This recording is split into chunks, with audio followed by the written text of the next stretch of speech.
Thanks for joining us today. We really appreciate you listening and all the likes and follows. The comments and questions we receive are really interesting, and I hope we're getting you the information and answers you need to plan out your careers and make informed decisions towards your jobs and advancement.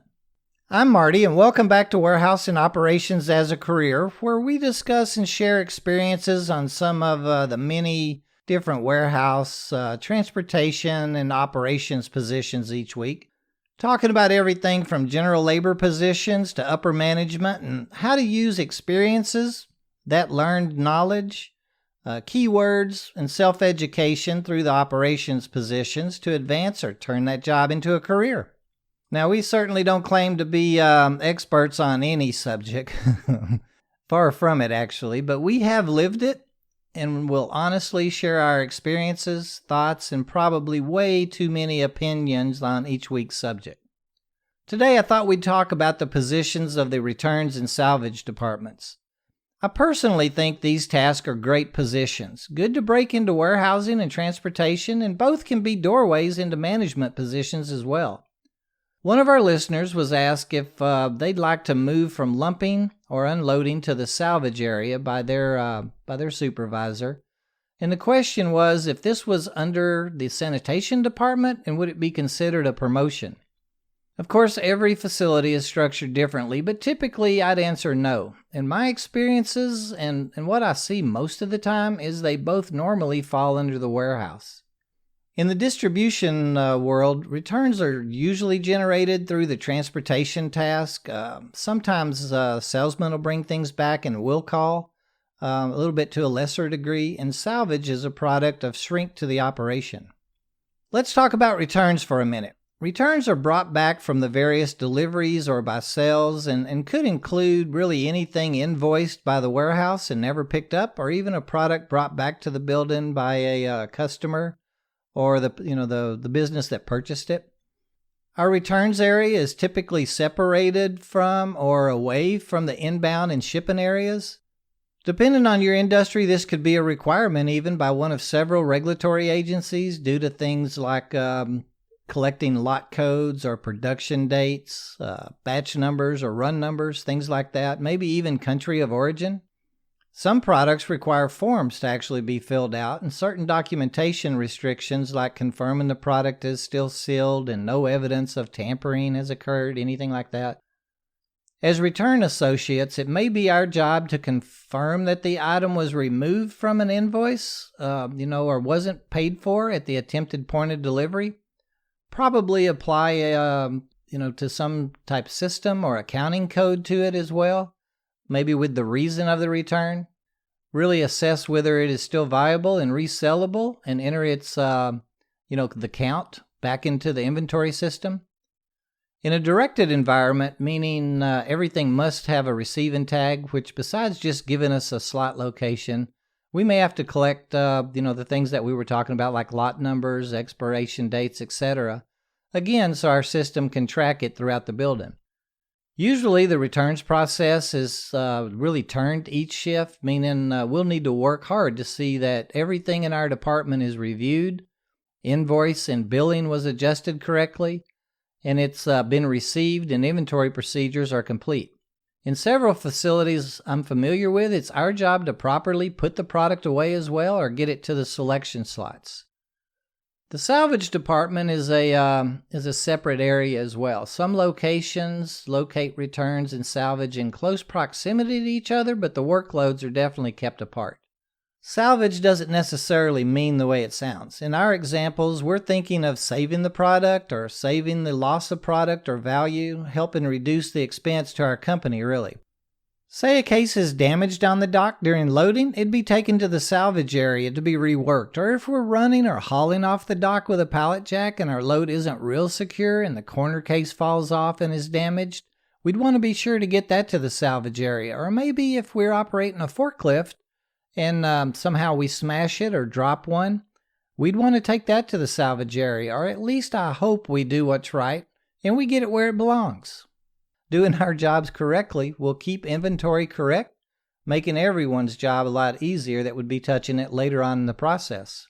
Now, don't get me wrong. We hope that none of these examples ever happen.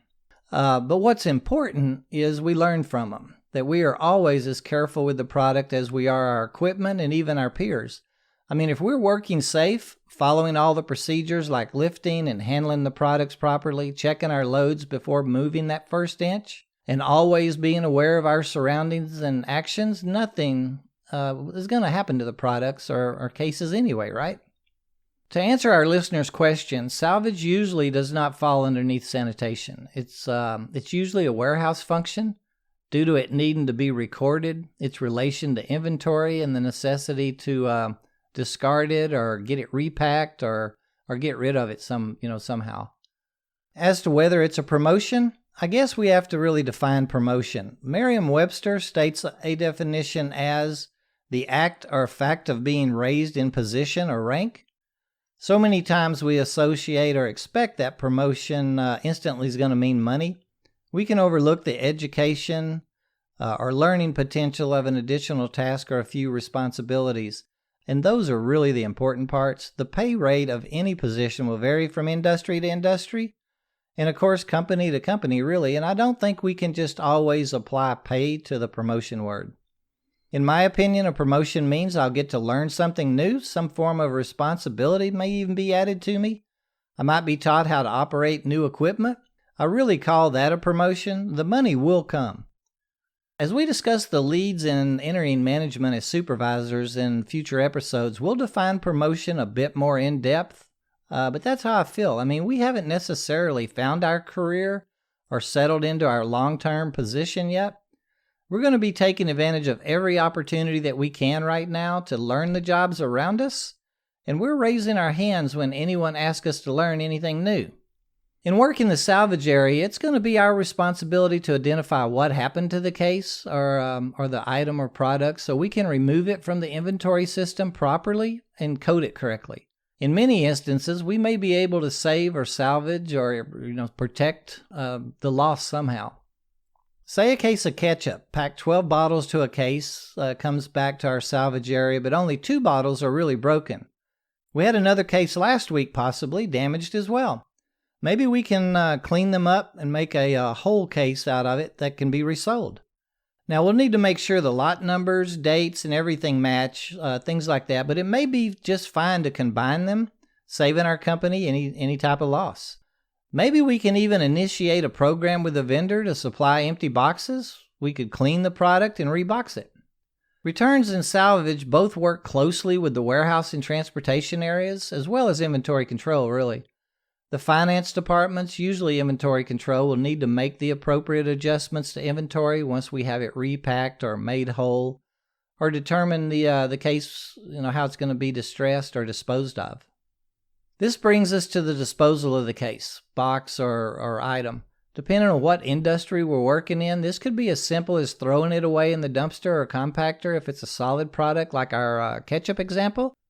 With recyclable items like paper, cardboard, or plastics, many operations utilize recycle bins or plastic and cardboard receptacles or even balers to dispose of cases or product. Remember our example employee Joe character? If you remember, he was working in the food service industry in a distribution center, a quite large distribution center. Food products may fall into regulatory realms as well. Many products may have to be distressed before any type of disposal. As an example, you of course wouldn't want someone taking a case of meat product out of a dumpster that had been thawed out or damaged, contaminated in any way, so we'd need to ensure it could not get back into anyone's hands or consumed in any way. Different items have different rules or procedures that must be followed and documented. Be sure to follow them. It's important, and in many instances, it's very well the law. In many industries, our salvage possibly can be sold to salvage companies even. Another avenue to help discard them. Always follow your company's procedures and processes. If unsure, be sure to check with your supervisor or manager with any questions regarding salvage and how it needs to be handled. I feel both of these positions are great ways of breaking into warehousing. We'll probably be taught to use an electric pallet jack or rider jack. Let's remember though, yes, you guessed it, not to ever get on any type of powered equipment or use any machine until we're trained and certified to do so. We will be working closely with several other departments. Let's learn a bit about them. They very well may be our next stepping stone within the company. Remember, let's be that employee that gets noticed, be the best at our returns or salvage position, learn the positions or tasks that we're working beside, and let our management know we're ready to take on more responsibilities. I hope we gave you some information you can use today. Please feel free to email us at host@warehouseandoperationsasacareer.com if we can answer any questions or maybe even suggest a topic that we could discuss or get some answers on. Until next week, work safe, be safe, warm those muscles up pre-shift and after lunch. We need them to take care of us.